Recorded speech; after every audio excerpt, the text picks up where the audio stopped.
What's up, guys? Welcome back to another video, and today we're gonna be doing the game of the week video. We have number 1 LSU and number 2 Alabama if you're talking about the AP poll, and we have number 2 LSU, number 3 Alabama if you're talking about the playoff poll.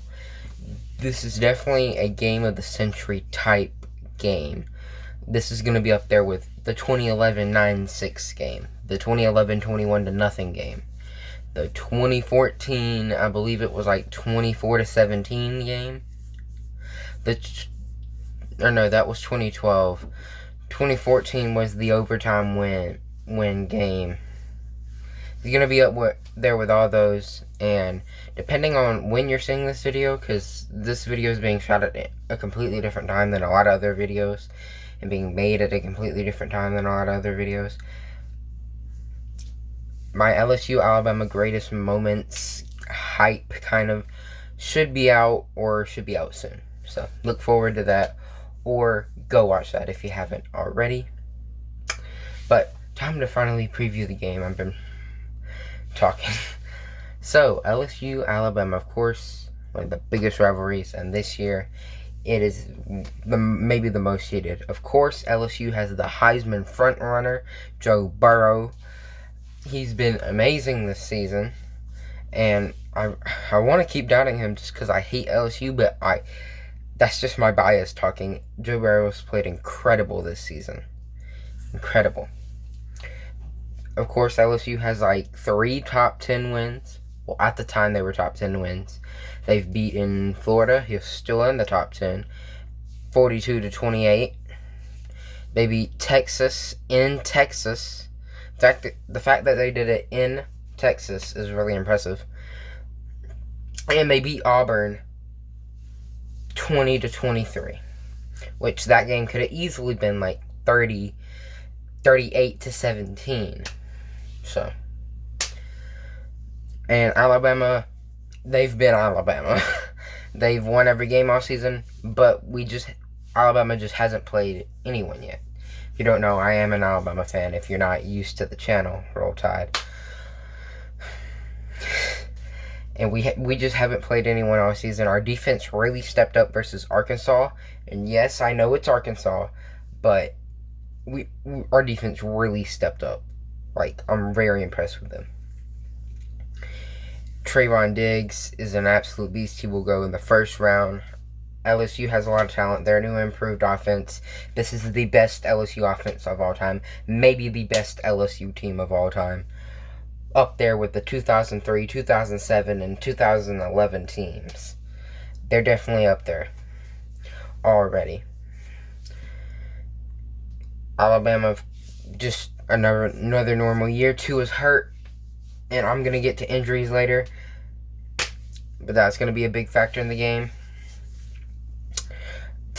LSU is one of the only teams that can go talent for man, talent for talent with Alabama, and is not afraid to go toe-to-toe with Alabama like some other teams. Not going to lie, some teams like Arkansas and Tennessee, they lose right from the get-go because they know they're playing Alabama. But LSU's not afraid of us any year. Doesn't matter if they're 0-8 and we're 8-0 or something like that. They're never afraid of us. They go toe-to-toe with us. And Ed Orgeron is doing amazing things. I believe the offensive coordinator they brought in, Joe Brady, is amazing. They've had the talent for years, for forever. They've had the talent. They just can't do anything on offense. That's why I wasn't scared of LSU last year, because I knew their offense can't move the ball, and I was right. They didn't score a single point. This is a different offense. Although their defense does worry me a little bit, like 38 points to Texas, which is reasonable. 38 points to Vanderbilt, little concerning if you're an LSU fan.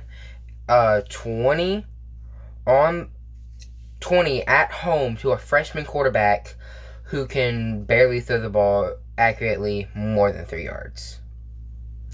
So their defense really is concerning to me.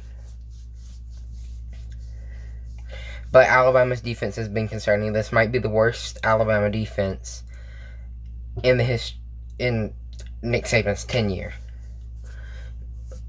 I think our defense is really improving, and I don't think it's going to be that way. Terrell Lewis is really exceptional and is really progressing and becoming the scariest rushing linebacker in the country, making his case for a first-round pick. Trayvon Diggs is a beast. Had a 100-yard fumble return versus Tennessee, and like an 80-yard pick six versus Arkansas, where he straight up outrun the guys. So both teams are loaded with talent. Now let me get to injuries and players being out. So for Alabama, Devontae Smith got injured versus Arkansas and he was in a sling, but from what I've heard, he'll be able to be back for the game. Najee Harris, our starting running back, also got hurt, limped to the medical tent and limped out of the medical tent, although from what I've heard, he'll be all right too and ready to play. Tua, of course, the big story for the last 3 weeks in college football.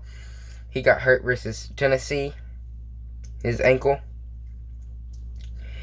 And that's just been a whole story over the past 3 weeks. From what I've heard, I believe he's ready to go, and I believe he's at least 65%. That's what I believe. Because from what I've heard, it's going a lot better than last year, a lot less swelling, a lot less injury, getting over it a lot more. Nick Saban's actually had this procedure done to him before. Same thing that's being done to Tua right now, and Nick Saban's giving a lot of positive feedback. So, Michael Divinity, though. I didn't make a video of this because I've been tired all week, but that's a different topic. I gotta fit all of this into one video. Michael Divinity, LSU starting senior linebacker. I've known this guy since last year. He filled in for Devin White. Man is a very good linebacker. Michael Divinity is. Senior linebacker. I believe he led the team in tackles, if I'm correct, if my memory serves me right. Boy just quit the squad. He straight up said, I am head out. For personal reasons. And from what I've read, a player last week left the team for personal reasons. So something fishy may be going on in the Bayou. Not going to say anything about that, though.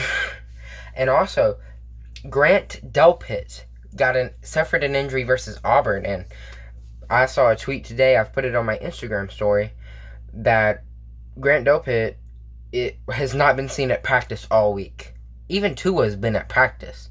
Even if it's not like he usually is, he's been at practice slinging the ball. Grant Delpit's not been at practice. And 2 of their players, I'm not sure which 2, have been in non-contact special jerseys. So that's very concerning for LSU.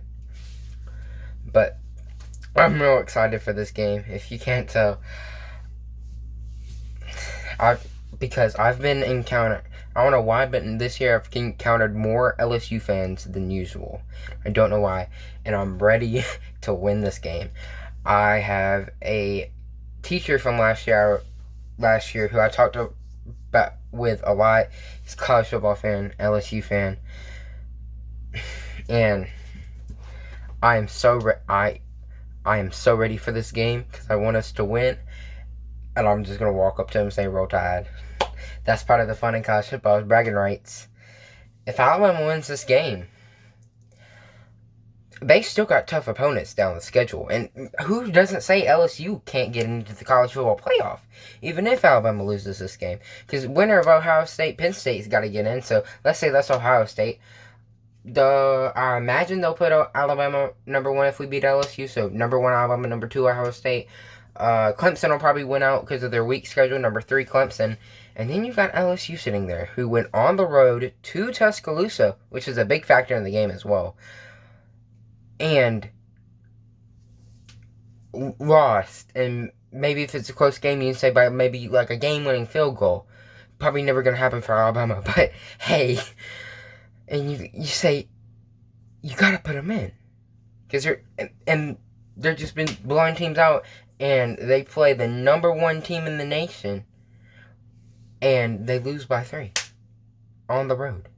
But the moment you've all been waiting for, this video is 10 minutes. I am so sorry. My prediction for the Alabama-LSU game, I am an Alabama fan. I am picking Alabama to win. Roll Tide, roll. I'm picking Alabama to win 34-24. LSU fans can whine in the comment section if they want to. We've beat you the past 8 years. Roll Tide. And it's going to continue for 9 years. Let's go. My prediction is 34-24. Close game. Maybe Alabama pulls away in the fourth quarter. But that has been all I have. And I don't know when this video is going to be uploaded. But hope I see you again soon. Roll Tide.